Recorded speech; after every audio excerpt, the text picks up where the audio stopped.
لا إله إلا الله لا إله إلا الله لا إله. نحمده ونصلي على رسوله الكريم. أما بعد فأعوذ بالله من الشيطان الرجيم.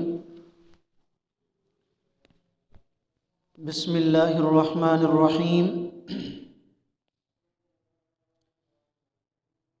والذين جاهدوا فينا لنهدينهم سبلنا وإن الله لمع المحسنين. سبحان ربك رب العزة عما يصفون وسلام على المرسلين والحمد لله رب العالمين. اللهم صل على سيدنا ومولانا محمد وعلى آل سيدنا ومولانا محمد وبارك وسلم.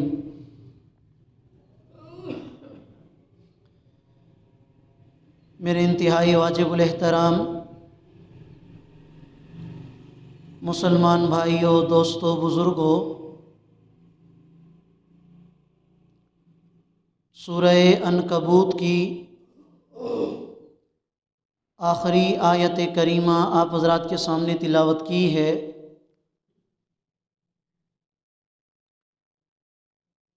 اس آیت کریمہ میں اور قرآن کریم کی دوسری آیات کریمہ میں اور نبی کریم صلی اللہ علیہ وسلم کے مبارک ارشادات کے اندر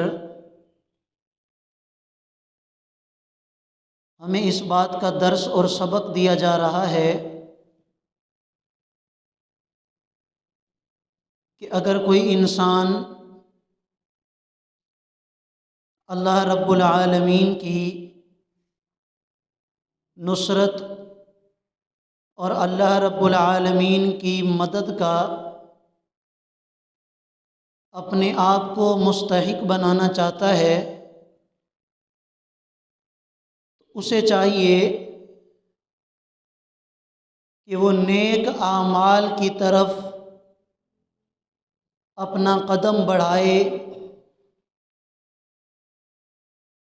اور جن کاموں سے اللہ رب العالمین نے تمام انسانوں کو بچنے کا حکم دیا ہے،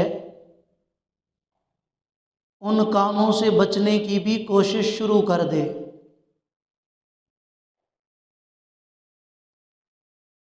آج کل کے دور میں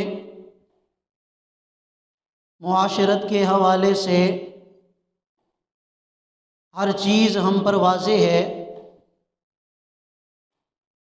انتہائی فتنے کا دور ہے، بے حیائی اور فحاشی کا دور ہے، چاروں طرف اللہ رب العالمین کی نافرمانی کا دور ہے. حضور علیہ الصلاۃ والسلام کی مبارک سنت کو چھوڑ کر رسومات اور بدعات کی ترجیحات کا دور ہے. ایسے موقع پر انسان الگ ہو کر یہ سوچتے ہوئے اگر بیٹھ جائے اور نیک اعمال کرنا ترک کر دے اور گناہوں سے اپنے آپ کو بچانے کی کوشش نہ کرے تو وہ اللہ رب العالمین کی مدد سے بھی محروم ہو جائے گا. حضرت تھانوی رحمۃ اللہ علیہ ایک مثال کے ذریعے یہ بات سمجھایا کرتے تھے کہ اگر کوئی انسان ایک سڑک کے کنارے کھڑا ہو جائے اور اس سڑک کے ارد گرد دونوں اطراف میں درخت ہوں اور وہ دور سے یہ دیکھے کہ یہ جو درختوں کی قطار جا رہی ہے تو آگے جا کر راستہ بند ہو جاتا ہے۔ یہ آپ لوگوں کا بھی تجربہ ہے کہ جب آدمی دور سے کسی سڑک کے کنارے کھڑا ہو اور دونوں اطراف میں درخت ہوں تو دور سے نظر آتا ہے کہ آگے جا کر یہ درخت آپس میں مل گئے اور راستہ بند ہو گیا۔ اب اگر یہ انسان یہ سوچ کر ادھر کھڑا رہے کہ آگے تو راستہ بند ہے، آگے جانے کا کوئی فائدہ نہیں، تو یہ کبھی بھی اپنی منزل تک نہیں پہنچ سکتا۔ لیکن اگر یہ اسی سڑک پر چلنا شروع کر دے تو جوں جوں یہ چلتا جائے گا اسے معلوم ہوتا جائے گا کہ یہ راستہ تو بند نہیں تھا، بلکہ یہ میری نگاہ کا دھوکہ تھا، میری آنکھیں مجھے دھوکہ دے رہی تھیں، مجھے تو اب پتہ چلا ہے کہ یہ راستہ تو بالکل کھلا ہے۔ تو آج اگر انسان اس فتنے کے دور میں یہ خیال اور یہ نظریہ اپنے دماغ میں بٹھا کر ہر طرح کے عمل کو ترک کر دے کہ ماحول اتنا خراب ہے، حالات اتنے خراب ہیں، بے حیائی اور فحاشی کا دور ہے، اگر میں نیک اعمال کروں گا تو میں اپنے آپ کو گناہوں سے کیسے بچا سکوں گا، اگر یہ یہی سوچ کر بیٹھ جائے تو یہ کبھی بھی کامیاب نہیں ہو سکتا۔ اور اگر یہی انسان یہ سوچ کر عمل کرنا شروع کر دے کہ میرا اللہ میری مدد کرے گا، میرے اللہ نے قرآن میں وعدہ فرمایا، حضور علیہ الصلاۃ والسلام نے ہمارے لیے یہ تعلیمات چھوڑی ہیں کہ جو انسان اللہ کے راستے میں کوشش کرتا ہے اللہ کے دین کو حاصل کرنے کی، نیک اعمال پر زندگی گزارنے کی، تو اللہ تعالیٰ اس کے لیے راستے آسان بنا دیتے ہیں۔ آپ اگر قرآن کریم کا مطالعہ کریں تو یہ چیز آپ کے سامنے واضح ہو جائے گی۔ حتیٰ کہ انبیاء علیہم الصلاۃ والسلام جیسی عظیم ہستیاں کہ جن کے ہاتھوں پر اللہ تعالیٰ نے معجزات کو ظاہر فرمایا، اور ان معجزات میں بھی اللہ تعالیٰ نے انبیاء سے کچھ نہ کچھ عمل ضرور کروایا ہے۔ اللہ یہ سمجھانا چاہتے ہیں کہ بغیر عمل کے میری مدد نہیں آئے گی، بغیر عمل کے میں تمہیں برکت عطا نہیں کروں گا، کچھ نہ کچھ تمہیں حرکت کرنی پڑے گی، کچھ نہ کچھ تمہیں عمل کرنا پڑے گا، پھر میں رب کریم اس عمل کے اندر برکت ڈال دوں گا۔ چنانچہ غزوہ احزاب کے موقع پر جب نبی کریم صلی اللہ علیہ وسلم کے مبارک چہرے پر حضرت جابر رضی اللہ تعالیٰ عنہ نے بھوک کے آثار محسوس کیے اور دیکھا کہ آپ علیہ الصلاۃ والسلام کو بھوک لگی ہے، تو حضرت جابر رضی اللہ تعالیٰ عنہ گھر تشریف لے گئے اور اپنی بیوی سے پوچھا کہ کھانے کی کوئی چیز پڑی ہے؟ میں نے محسوس کیا کہ اللہ کے پیغمبر کو بھوک لگی ہے۔ تو بیوی نے جواب دیا کہ ہاں کچھ کھانے کو پڑا تو ہے، لیکن 2 یا 3 آدمیوں کے لیے کافی ہوگا، زیادہ آدمیوں کا کھانا ہمارے پاس نہیں ہے، تو تم جا کر اللہ کے نبی کو چپکے سے دعوت دے دو، اگر وہ ساتھ میں 2-3 آدمیوں کو لانا چاہیں تو کوئی بات نہیں۔ حضرت جابر رضی اللہ تعالیٰ عنہ تشریف لے گئے اور آپ علیہ الصلاۃ والسلام کے کان میں آ کر کہا کہ حضرت ہمارے گھر میں 2-3 آدمیوں کا کھانا موجود ہے، آپ تشریف لائیں اور کھانے کی دعوت قبول کریں۔ تو آپ علیہ الصلاۃ والسلام نے پورے لشکر کے سامنے اعلان فرما دیا کہ آؤ آج ہمارے ساتھی جابر نے ہماری دعوت کی ہے۔ اب حضرت جابر رضی اللہ تعالیٰ عنہ بھی پریشان کہ 2-3 آدمیوں کا کھانا ہے اور اللہ کے نبی نے سارے لشکر میں اعلان فرما دیا۔ گھر آ گئے، بیوی سے آ کے کہا کہ یہاں تو سارا لشکر آ رہا ہے۔ تو حضرت جابر رضی اللہ تعالیٰ عنہ کی بیوی نے بیکا و بیکا کے الفاظ کہہ کر حضرت جابر رضی اللہ تعالیٰ عنہ پر غصہ کیا کہ میں نے تمہیں کہا بھی تھا کہ چپکے سے کہنا ہے، تم نے سب کے سامنے کہا ہوگا۔ تو حضرت جابر رضی اللہ تعالیٰ عنہ نے ارشاد فرمایا کہ میں نے تو چپکے سے کہا تھا، اللہ کے نبی نے سب کے سامنے اعلان فرما دیا۔ آگے بھی صحابیہ تھی، انہوں نے جواب میں ارشاد فرمایا کہ جب اللہ کے نبی نے اعلان فرمایا ہے تو پھر اللہ کا نبی جانے اور یہ کھانا جانے اور اللہ کی ذات جانے، سب کو آنے دو۔ چنانچہ سارے صحابہ تشریف لائے اور اللہ کے نبی نے حکم دیا کہ جابر اپنی بیوی سے اتنا کہہ دینا کہ اس ہنڈیا کو چولہے پر ہی رہنے دے اور اس میں سے کھانا ڈالتی رہے، انشاءاللہ وہ کھانا ختم نہیں ہوگا۔ سارے لشکر نے پیٹ بھر کر کھانا کھایا، کھانا پھر بھی بچ گیا۔ اب اگر اس معجزے کے اندر دیکھا جائے تو اللہ تعالیٰ بغیر ہنڈیا کے آسمان سے من و سلوا کی طرح کھانا اتارنا چاہتے تو اتار سکتے تھے، نہ ہنڈیا پکانے کی ضرورت تھی، نہ تھوڑے سے کھانے کی ضرورت تھی، کسی چیز کی ضرورت نہیں تھی۔ لیکن اللہ رب العالمین ہمیں سمجھانے کے لیے کہ تھوڑا سا عمل تم کرو گے اس میں برکت میں ڈالوں گا۔ اللہ کے نبی نے تھوڑا سا عمل کیا کیا کہ کھانا تم پکاؤ اور اس کھانے کے ہنڈیا کو چولہے پر رہنے دو اور پھر آگے اللہ تعالیٰ کی ذات اس کے اندر برکت ڈال دے گی۔ بے شمار ایسے واقعات ہیں اور بے شمار ایسے معجزات ہیں کہ جن میں اللہ رب العالمین نے اس وقت مدد اور برکت فرمائی کہ جب نبی کی طرف سے تھوڑا سا عمل پایا گیا۔ غزوہ تبوک کا موقع تھا، صحابہ کرام کو شدت کی پیاس لگی تھی، تو آپ علیہ الصلوۃ والسلام نے ارشاد فرمایا کہ ہم تھوڑا سا آگے جائیں گے تو ایک کنواں آئے گا، ایک چشمہ آئے گا، اس چشمے میں سے کوئی بھی صحابی پانی نہ پیے، پہلے میں اس چشمے کے پاس جاؤں گا اور میری اجازت کے بعد اس چشمے سے پانی پینا ہے۔ تو جیسے ہی وہ چشمہ آیا، آپ علیہ الصلوۃ والسلام تشریف لے گئے اور اس چشمے کے پانی میں آپ نے ہاتھ ڈالا۔ وہ پانی تھوڑا سا پانی تھا، چند صحابہ کرام اگر پانی پیتے تو وہ ختم ہو جاتا۔ آپ علیہ الصلوۃ والسلام تشریف لے گئے،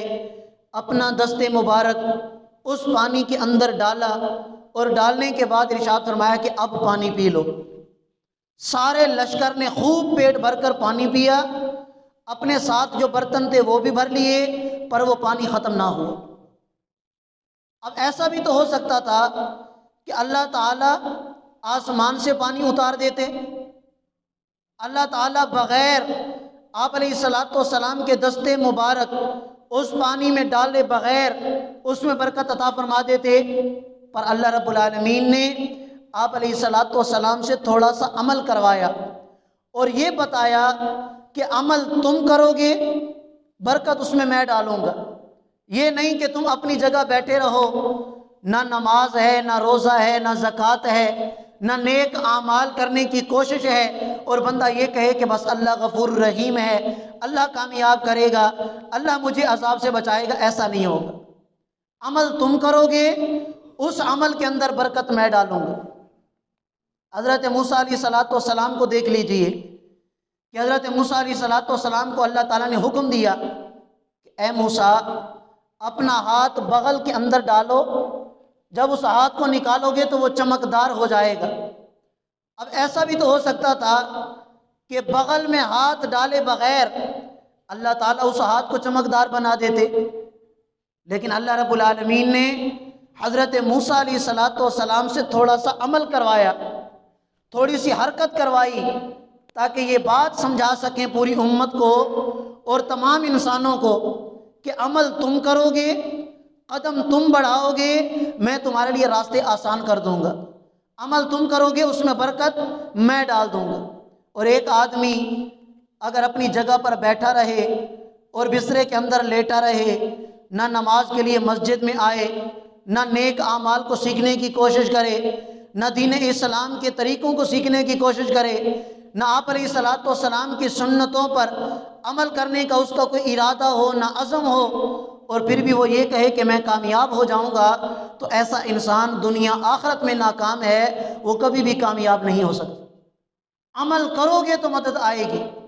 قدم بڑھاؤ گے تو اللہ راستے کھولیں گے، ایک جگہ پر اگر بیٹھے رہے تو اللہ تعالیٰ کی مدد اور نصرت کے کبھی بھی مستحق اپنے آپ کو نہیں بنا سکتے۔ حضرت یوسف علیہ السلام کا قصہ قرآن کریم میں اللہ رب العزت نے کھول کھول کر بیان فرمایا ہے، اور جس طرح حضرت یوسف علیہ السلام کے قصہ میں بے شمار نصائح اور بے شمار قیمتی مسائل میرے اور آپ کے لیے اللہ نے رکھے ہیں، تو اسی کے اندر بھی اس چیز کو بھی اللہ نے واضح فرما دیا کہ جب تم اللہ کو راضی کرنے کے لیے اپنا قدم بڑھاؤ گے تو اللہ تعالیٰ مشکل میں بھی تمہارے لیے آسانیاں پیدا فرما دیں گے۔ جب زلیخا نے حضرت یوسف علیہ السلام کو ورغلانے کی کوشش کی اور اپنی طرف راغب کرنے کی کوشش کی، تو زلیخا نے کیا کیا کہ اپنے محل کے جتنے بھی دروازے تھے ان تمام دروازوں پر تالے لگا دیے تاکہ حضرت یوسف علیہ السلام کو باہر نکلنے کا کوئی موقع نہ ملے۔ اب اگر حضرت یوسف علیہ السلام اس چیز کو دیکھ کر کے سارے دروازوں پر تالے لگے ہیں اور چابیاں تو میرے پاس ہیں نہیں، تو میرے بھاگنے کا کیا فائدہ؟ کیا فائدہ ہے کہ میں زلیخا سے بھاگ کر دروازوں کی طرف جاؤں؟ چابیاں تو میرے پاس ہے نہیں۔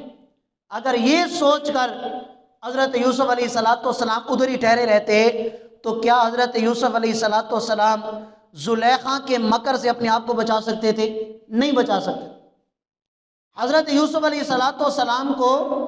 اس بات پر یقین تھا کہ جب میں تھوڑا سا عمل کروں گا، تھوڑی سی حرکت کروں گا اور کوشش کروں گا تو اس میں برکت ڈالنے والی ذات کس کی ہے؟ وہ اللہ کی ذات ہے، اللہ اس میں برکت ڈالیں گے۔ تو حضرت یوسف علیہ السلام نے کیا کیا؟ دروازوں کی طرف حضرت یوسف علیہ السلام نے بھاگنا شروع کیا، اور جیسے ہی حضرت یوسف علیہ السلام دروازے پر پہنچے، اللہ رب العالمین کی بارگاہ میں دعا کی، کہنے لگے اللہ جی یہاں تک آنا یہ میرے بس میں تھا، اب آگے ان دروازوں کے تالوں کو کھولنا وہ تیرا کام ہے، کوشش کرنا میرے بس میں تھا، آگے اس کوشش کے اندر برکت ڈالنا اے اللہ یہ آپ کا کام ہے۔ تو اللہ تعالیٰ نے پھر کیسی برکت ڈالی کہ ان دروازوں پر لگے تالے اللہ تعالیٰ نے توڑ کے دکھا دی۔ حضرت یوسف علیہ السلام نے کوشش کی،